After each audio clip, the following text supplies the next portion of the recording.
Israel और Iran में कभी भी शुरू हो सकती है जंग। ईरान में मोसाद के जरिए हमला करा रहा है इजराइल। खामनेई पर बन रहा है दबाव, इजराइल को दे जवाब। इजराइल के प्रधानमंत्री बेन्यामिन नेतन्याहू क्या नशा करते हैं? क्या जब वो ईरान को लेकर कुछ बोलते हैं तो नशे की हालत में होते हैं? अब आप सोच रहे होंगे कि बेन्यामिन नेतन्याहू को लेकर हम इस तरह की बात क्यों कर रहे हैं। ये बात शुरू की है ईरान ने। ईरान के विदेश मंत्री की तरफ से तीखा बयान आया है। उन्होंने कहा कि नेतन्याहू नशा करने के बाद बात करते हैं, वो ईरान को लेकर कुछ भी बोल देते हैं। वैसे ये भी कहा जा रहा है कि इजराइल खामनेई से बेहद ज्यादा डरा हुआ है और वो किसी भी कीमत पर खामनेई को अपने रास्ते से हटाना चाहता है। मोसाद के एजेंट ईरान में सक्रिय बने हुए हैं और निशाने पर खामनेई है। वैसे ईरान के राष्ट्रपति को भी इजराइल निशाना बनाना चाहता है, तो दूसरी तरफ ईरान में मोसाद के खिलाफ जबरदस्त अभियान चल रहा है और ये कहा जा रहा है कि मोसाद की इन कार्रवाइयों से ईरान और इजराइल के बीच एक बार फिर से जंग शुरू हो सकती है। तो आज हम ईरान और इजराइल के बीच बढ़ते इसी तनाव को लेकर करेंगे बात। नमस्कार, मैं आंचल। ईरान और इजराइल में कभी भी जंग शुरू हो सकती है। इस समय पश्चिम एशिया में जो हालात दिखाई दे रहे हैं उसमें यह अंदाजा लगाना ही मुश्किल हो रहा है कि पहला हमला किस तरफ से किया जाएगा। इजराइल जंग की शुरुआत करेगा या ईरान? वैसे तो दोनों ही देशों के बीच 3 सप्ताह से सीज फायर चल रहा है, लेकिन इस सीज फायर को इजराइल मानता नहीं दिख रहा है, क्योंकि इजराइल की तरफ से बयान सामने आ रहे हैं कि ईरान के सर्वोच्च नेता अयातुल्ला अली खामनेई उनके निशाने पर हैं। और निशाने पर ही नहीं, बल्कि ईरान में लगातार हमले भी हो रहे हैं। तेहरान में लगातार विस्फोटों की खबरें आ रही हैं। कोई नहीं जानता कि ईरान में कहां किस गोली पर ईरान के सुप्रीम लीडर का नाम लिखा है। कोई नहीं जानता कब कौन सा ड्रोन ईरानी राष्ट्रपति मसूद पेजेश्कियान की जान ले ले। इस डर और कयासों की वजह से मोसाद का ऑपरेशन जो ईरान में लगातार चल रहा है, मोसाद का सबसे लेटेस्ट टारगेट बने हैं ईरान के supreme leader Ayatollah Ali Khamenei के करीबी अली ताइब। मीडिया रिपोर्ट्स में दावा है कि खामनेई के बेहद करीबी अली ताइब की जान रहस्यमय हालातों में चली गई है, लेकिन इसके पीछे मोसाद का हाथ होने का शक है। अली ताइब ज्यादा चर्चा में नहीं रहते थे, लेकिन तेहरान में वो खामनेई के बेहद करीबियों में शामिल थे। दावा किया जा रहा है कि तेहरान के चितगर इलाके में बनी एक इमारत में विस्फोट हुआ और जहां विस्फोट हुआ वहां पर ताइब मौजूद थे। इससे पहले ईरान के राष्ट्रपति ने खुलासा किया था कि जंग के दौरान इजराइल ने उनकी जान लेने की कोशिश की थी। ईरान के राष्ट्रपति पेजेश्कियान पर उसी तरह हमले का प्लान बनाया था जैसा हिजबुल्लाह के चीफ हसन नसरुल्लाह के खिलाफ अंजाम दिया गया था, और इजराइल इसमें कामयाब भी हो गया था, लेकिन एक गुप्त दरवाजे ने पेजेश्कियान की जान बचा ली। अब हम आपको सबसे पहले बताते हैं कि हिजबुल्लाह चीफ हसन नसरुल्लाह की जान इजराइल ने किस तरह से ली थी।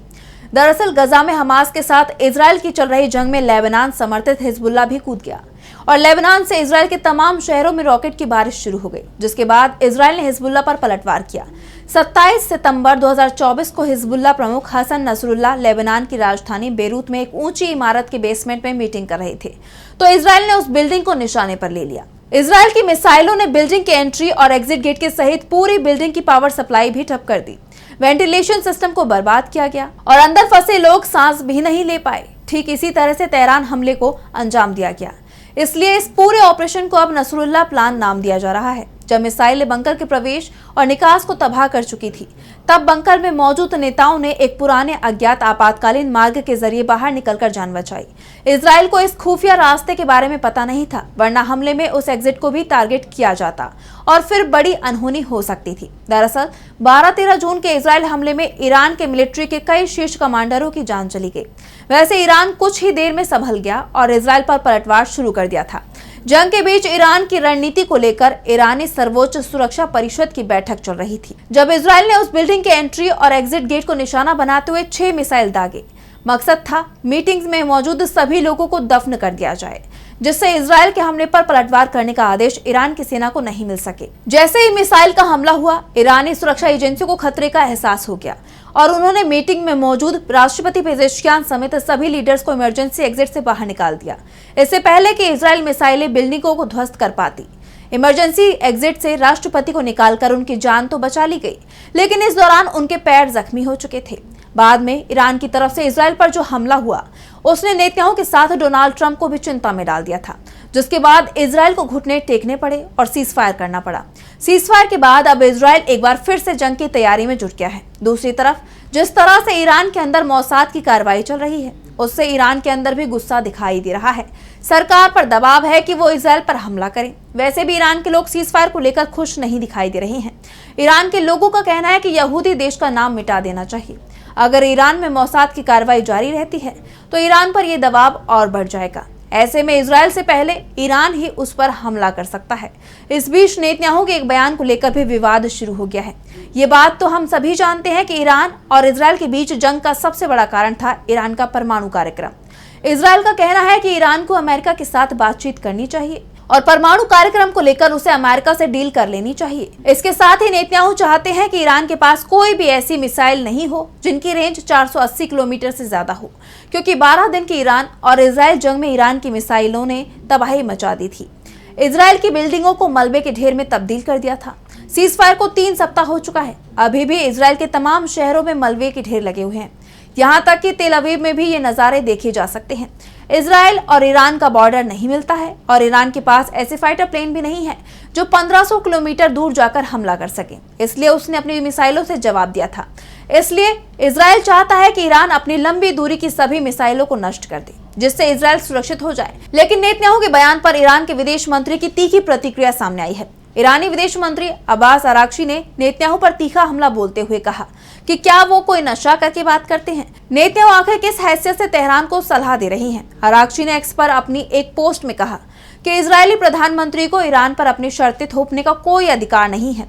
अरागची ने नेतन्याहू की विश्वसनीयता और इरादों पर सवाल उठाते हुए कहा कि इजरायल के पीएम को गजा युद्ध और ईरान के खिलाफ लड़ाई में नाकामयाबी मिली है। इसके बावजूद वो अपनी बयानबाजी से नहीं रुक रही हैं। नेतन्याहू ने 2 साल पहले गजा में जीत का वादा किया।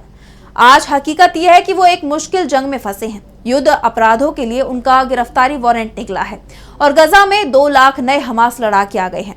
नेतन्याहू ने सोचा था कि वो ईरान के 40 साल की परमाणु उपलब्धियों को मिटा देंगे। उन्होंने हमारे दर्जनों वैज्ञानिकों की जान ली, लेकिन हर एक वैज्ञानिक ने 100 से ज्यादा काबिल शिष्य तैयार किए हैं। अब वही उन्हें जवाब देंगे। इजराइल हमारी शांतिपूर्ण परमाणु उपलब्धियों को मिटा सकता है।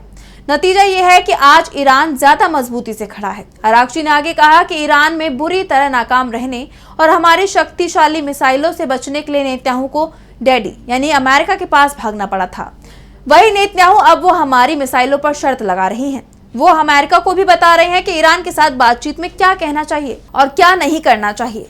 इससे तो ये सवाल उठता है कि नेतन्याहू आखिर क्या नशा कर रहे हैं। साफ है जिस तरह के हालात इस समय पश्चिम एशिया में बने हुए हैं, उससे एक बात साफ हो गई है कि जब पहले जंग शुरू हुई थी तो ईरान पूरी तरह से तैयार नहीं था। वैसे ईरान को इस बात का एहसास था कि इजराइल हमला कर सकता है, लेकिन ये हमला अचानक हुआ था, जिसके चलते ईरान को शुरुआत में बड़ा नुकसान भी हुआ था।